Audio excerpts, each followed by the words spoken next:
ఒక నక్కకు బాగా ఆకలేసింది.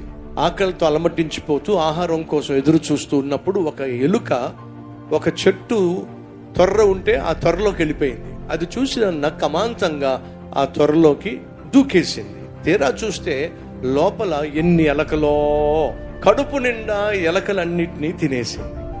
కడుపు ఇంత అయిపోయింది.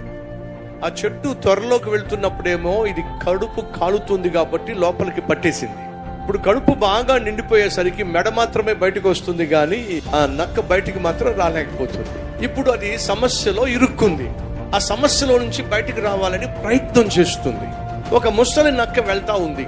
ఆ ముసలి నక్క వెళ్తా ఉంటే ఇరుక్కుపోయిన నక్క, తాతయ్య తాతయ్య నేను ఇరుక్కుపోయాను తాతయ్య, ఏదో ఒకటి చేసి తాతయ్య నన్ను బయటికి తీసుకురా తాతయ్య, ప్లీజ్ తాతయ్య అని అంటూ ఉంటే ఆ తాతయ్య అంటే ముసలి నక్క చూస్తూ చూస్తూ, మనవడా ఏం చేసినా నువ్వు బయటకు వచ్చే ఛాన్స్ లేదు మనవడా, నువ్వు ఏం చేసినా బయటికి వచ్చే ప్రసక్తి లేదు, మరి నన్ను ఏం చేయమంటావు?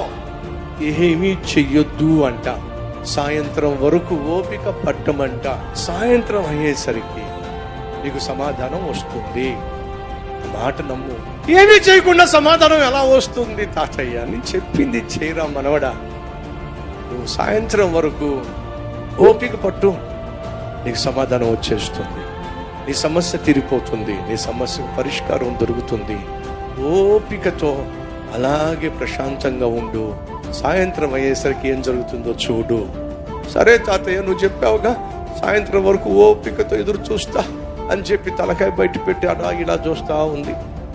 సాయంత్రం అయ్యేసరికి బాగా తిన్నటువంటి ఆ నక్క పొట్టేమైంది, సాయంత్రానికి లోపల తిన్నది కాస్త అరిగింది, పొట్ట కాస్త లోపలికి వెళ్ళింది, ఇది కాస్త జరిగింది, త్వరలో నుంచి బయటకు వచ్చేసి.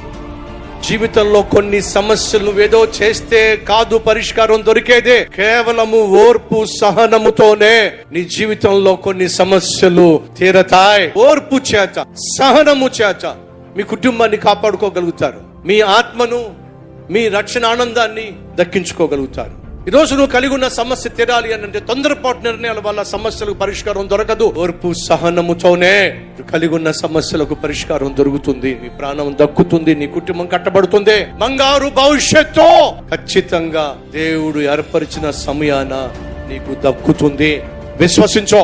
ఈ రీల్ లైక్ చేయండి, అనేక మందికి షేర్ చేయండి.